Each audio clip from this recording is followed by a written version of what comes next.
تمام حمد و ثنا ذات پاک پروردگار کے لیے، درود و سلام ہے محمد اور آل محمد علیہ السلام کے اوپر قابل تعریف لائق تحسین ہے۔ آپ تمام حاضرین بہت دیر سے خود اولا کو سماعت کرتے، خدا ہم سب کی آپ سب کی سماعتوں میں روز روز اضافہ فرمائے، خدا ہم سب کو سچ بولنے سب سننے کی توفیق عطا فرمائے، خدا آپ سب کی تمام حاجات کو روا فرمائے۔ آیہ شریفہ ہم نے سرنامہ یہ کلام قرار دیا، پیغمبر اکرم صلی اللہ علیہ وسلم کو خداوند عالمین نے اس آیت میں ہمارے نمونہ عمل و اسوہ حسنہ قرار دیا۔ فَإِنَّكَ لَعَلَىٰ خُلُقٍ عَظِيمٍ، آپ اخلاق کے بلند ترین مرتبے پر فائز ہیں۔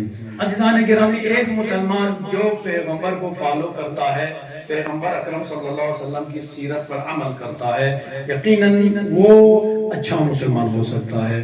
اور اگر کوئی مسلمان کلمہ تو پڑھتا ہے، مسلمان نام ہے، لیکن وہ اگر غلط راستے پر نظر آتا ہے تو ہم اور آپ کو یہ سوچنے کی ضرورت ہے کہ اس نے پیغمبر کا کلمہ تو پڑھا ہے، سیرت پیغمبر کو آزمایا نہیں ہے یا اپنی زندگی میں بروئے نہیں لایا ہے۔ لہٰذا اگر آج ہم دیکھتے ہیں چونکہ جتنے مسلمان جہاں بستے ہیں، آج طرح طرح کی تکالیف مسلمانوں کو دی جاتی ہیں۔ افسوس ہوتا ہے کبھی کبھی بعض مقامات اور سوشل میڈیا کی ان خبروں کو سننے کے بعد بہت افسوس ہو جاتا ہے، کیوں ایسا ہے؟ کیوں ہر جگہ مسلمانوں کو ٹارگٹ کیا جاتا ہے؟ کیوں مسلمانوں کو حقیر اور ذلت کی نگاہ سے دیکھا جاتا ہے؟ کیوں مسلمانوں کو صرف دہشت گرد کی نگاہ سے دیکھا جاتا ہے؟ جس اسلام نے ہمیں انسانیت کا درس دیا تھا، اس میں آج مسلمانوں کی انسانیت کہاں گئی ہے؟ اسی ہفتے ابھی 2-4 دن پہلے کی بات ہے، سڈنی میں آسٹریلیا سڈنی میں ایک واقعہ رونما ہوا جس میں یہودیوں کا ایک پروگرام چل رہا تھا۔ اس میں مسلمان 2 جوان، ایک باپ اور ایک بیٹا، دونوں ہی جوان نظر آ رہے ہیں، ایک باپ اور بیٹا باہر نکلے اور اندھادھند فائرنگ کرتے نظر آئے، اور وہ تحقیق کرنے کے بعد شروعاتی خبروں میں یہ خبر ملی کہ وہ پاکستان سے تعلق رکھتے ہیں کیونکہ مسلمان ہیں۔ تحقیقات کرنے کے بعد پتہ چلا کہ وہ انڈیا کے ہیں، اور آخری مرتبہ جو لڑکا ہے وہ 2022 میں انڈیا آ کر گیا ہے، اور ان کے پاس انڈیا کا ہی پاسپورٹ ہے اور انڈیا کا ویزا لیے ہوئے ہیں، اور انڈیا سے باہر وہ رہتے تھے۔ لہٰذا ان کے بارے میں ملتا ہے، سوال یہ پیدا ہوتا ہے کہ اس باپ اور بیٹے نے ایک یہودیوں کے پروگرام پر نکل کر گولیاں چلائی، اور جس کی وجہ سے آج پھر مسلمانوں کو ٹارگٹ بنایا جا رہا ہے۔ لوگ مسلمانوں کو ٹارگٹ بنا رہے ہیں اس لیے کہ انہوں نے غلط حرکت کی ہے، غلط کام کیا ہے، گولیاں چلائی ہے۔ ہم سب کی طرف سے، ہم اپنی طرف سے، آپ سب کی طرف سے اس واقعے کی بھرپور الفاظ میں مذمت کرتے ہیں، اس لیے کہ دین اسلام یہ نہیں سکھاتا کہ کسی بے گناہ پر گولیاں چلائے یا ظلم کرے۔ لیکن سوال یہ پیدا ہوتا ہے، کیوں ایسے جوان سامنے آ رہے ہیں جو اپنی جان کو نہیں دیکھتے اور دوسروں کی جان لینے پر تلے رہتے ہیں؟ اس پر کوئی نہیں نظر کرے گا، کوئی نہیں دیکھے گا، صرف لوگوں کو یہ تو نظر آ رہا ہے کہ گولی چلانے والے مسلمان ہیں، کوئی یہ نہیں پوچھے گا کیوں یہودیوں پر مسلمانوں نے گولیاں چلائی، ان جوانوں نے کیوں چلائی۔ لیکن اگر آپ غور کریں گے، فکر کریں گے، تنہائی کے لمحات میں غور کریے گا تو آپ کو نتیجہ ایک ہی ملے گا۔ جس طریقے سے آج یہودی دنیا کے گوشے گوشے میں مسلمانوں پر جو ظلم و زیادتی کی انتہا کر رہے ہیں، جس طریقے سے ہم فلسطین میں دیکھتے ہیں یہودی کس طریقے سے ان کی زمین پر قابض ہو کر ان گھر والوں کو بے گھر بنا کر کس طریقے سے فلسطین میں اور غزہ میں لوگوں کو یتیم کیا جا رہا ہے، ہسپتالوں پر حملے ہو رہے ہیں، اسکولوں پر حملے ہو رہے ہیں، جوانوں کو مارا جا رہا ہے، بے گناہوں کو مار دیا جا رہا ہے، ان چیزوں کی طرف کسی کی نظر نہیں ہے۔ وہ ظلم و زیادتی کسی کو نظر نہیں آ رہی ہے جو یہودی فلسطین میں انجام دے رہے ہیں، غزہ میں دے رہے ہیں۔ ابھی آپ یمن پر جائیے، کہیں پر دنیا کے بہت سارے گوشوں پر آپ جہاں جائیں گے دیکھیں گے یہودی ظلم کی انتہا کر رہے ہیں۔ جب آپ کسی پر ظلم کی انتہا کریں گے تو اس کا نتیجہ یہی ملنا ہے جو ابھی سڈنی میں ملا ہے۔ ہر کسی کو برداشت کرنا آتا نہیں ہوتا، اب روکنا چاہے روکیں گے، لیکن بہت سارے جذباتی مسلمان ایسے ہوتے ہیں، جوان ایسے ہوتے ہیں، جب وہ دیکھتے ہیں ان کی ماؤں کی بے عزتی کی جا رہی ہے، مسلمان بہنوں کی بے حرمتی کی جا رہی ہے، مسلمان بہنوں کی حرمت سے کھیلا جا رہا ہے، اور مسلمان بچوں کو مارا جا رہا ہے، مسلمانوں کی مساجد کو توڑا جا رہا ہے، بیت المقدس پر قبضہ کیا جا رہا ہے، مسلمانوں کی مسجد اول پر قبضہ کیا جا رہا ہے، ظلم و زیادتی کی انتہا کی جا رہی ہے، چاروں طرف سے بم برسائے جا رہے ہیں، ہسپتالوں تک پر مریضوں تک کو نہیں چھوڑا جاتا۔ جب یہ تو مناظر دیکھتے ہیں تو لوگ دہشت گردی کی طرف آگے بڑھتے ہیں، اور جس طرح کل سڈنی میں واقعات پیش آتے ہیں۔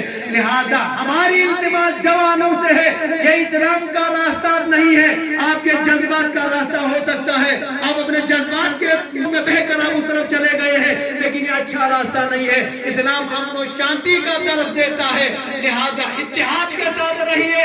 یقیناً عزیزان گرامی، میں جوانوں سے کہنا چاہوں گا یہ راستہ ہمارا نہیں ہے، دین اسلام کا راستہ نہیں، اس پر چلنے کی ضرورت نہیں ہے۔ اور جس طریقے سے سڈنی میں بے گناہ تھے یہودی، ہم مذمت کرتے اس واقعے کے اس حادثے کی، چونکہ بے گناہ مارے گئے، لیکن تو سوچنا ہے دنیا والوں کو کہ جو گولیاں چلا رہے تھے وہ تو مسلمان تھے، ابھی پتہ چلو مسلمان تھے، لیکن ان گولیاں چلانے والوں کو جس شخص نے پکڑا تھا، ننگے ہاتھ پکڑ لیا تھا اور دوسرے لوگوں کے ہزاروں لوگوں کی جان بچائی تھی، وہ بھی تو مسلمان تھا۔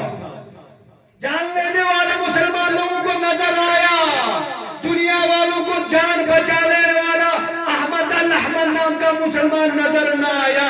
تو یہ نتیجہ تھا کہ مسلمان کو دہشت گرد نہ کہو، بلکہ مسلمانوں کو پر تم جتنی سختیاں کرو گے تو ایسے واقعات ہوتے ہوئے نظر آئیں گے۔ اس لیے خدا را ظلم و زیادتی کسی پر نہیں ہونی چاہیے، نہ مسلمان پر، نہ عیسائی پر، نہ یہودی پر، نہ ہندو پر، کسی پر ظلم و زیادتی نہیں ہونی چاہیے۔ ہر کسی کو امن و شانتی کے ساتھ جینے کا حق ہے، اسی طریقے سے جینے کا حق دیا جائے۔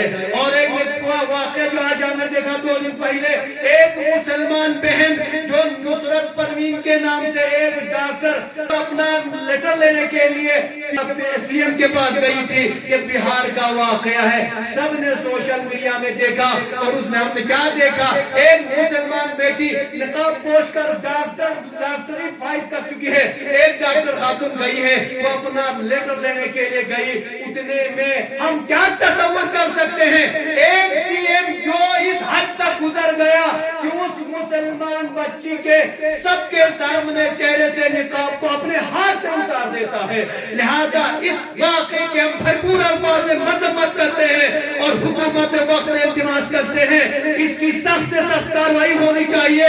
مودی سرکار ہمیشہ بیٹی پڑھاؤ بیٹی بچاؤ کے نعرہ لگاتے ہیں، ہم مودی صاحب سے التماس کرتے ہیں جس طریقے سے سی ایم آف بہار جو غلیظ حرکت کی ہے، ایک مسلمان بیٹی کی عزت پر انہوں نے ہاتھ اٹھایا ہے، لہذا اس پر سخت سے سخت سزا ہونی چاہیے، اور ان کو اس سی ایم پد پر بیٹھنے کا کوئی حق نہیں بنتا۔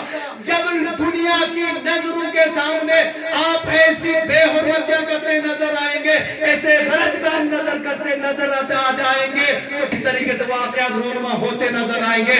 اس کے لیے پہلے خود کو سدھرنے کی ضرورت ہے، دنیا کو سدھرنے کی ضرورت ہے، جو بڑی پوسٹ پر ان کو سدھرنے کی ضرورت ہے، خود بخود عوام میں لائن میں آ جائے گی۔ لہٰذا میں سی ایم آف بہار جس طریقے سے بہار کے سی ایم نے جو حرکت کی ہے اس کا میں بھرپور الفاظ میں مذمت کرتا ہوں اور حکومت وقت سے التماس کرتا ہوں ان پر سخت سے سخت کارروائی ہونی چاہیے اور ان کو سزا دینی چاہیے۔